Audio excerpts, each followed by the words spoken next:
I ɲɛ bɛ nin kuranɛ aya in na, n'i bɛ fɛ ka muso karaba sisan a ka kɛ komi tasuma kami de sigilen don muso kun.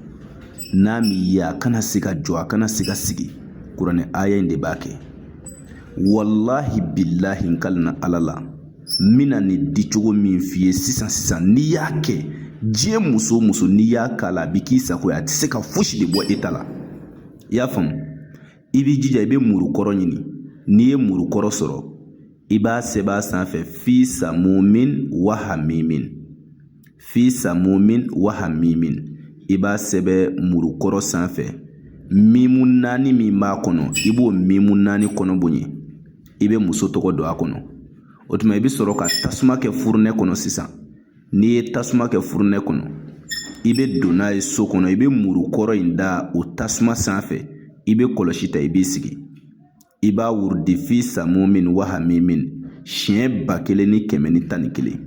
I y'a faamu? Mais i kelen de b'a wurudili kɛ, k'i to nin wurudili la, maa ɲɛ ti da i kan dɛ.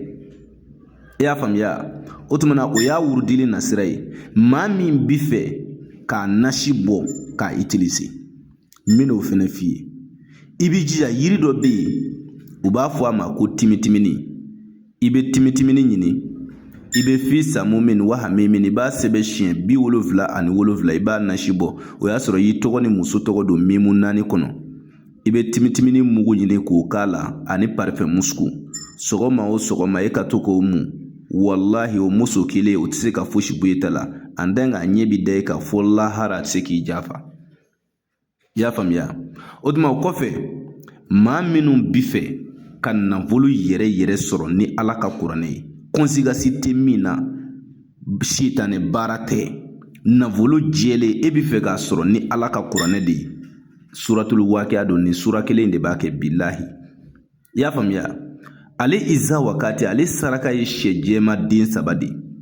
I bɛ diɲɛ yɔrɔ o yɔrɔ, i bɛ dugu o dugu, e kɔni bɛ fɛ ka nafolo sɔrɔ dɔrɔn, k'a sɔrɔ sitanɛ baara tɛ, kafiriya baara tɛ, boli baara tɛ, conséquence tɛ min na, kɔlɔlɔ tɛ min na, iza wakati nafolo baara don. An b'ale kɛ mɔgɔw ye 30,000. Mais i bɛ se k'i ka wari kilancɛ 15,000 sara fɔlɔ, ani i ka sɛden 3 sɔngɔ. Sɛden 3 o ye 1,880. Donc an bɛ baara kɛ, baara jaabi sɔrɔlen kɔ i b'i ka wari tɔ sara.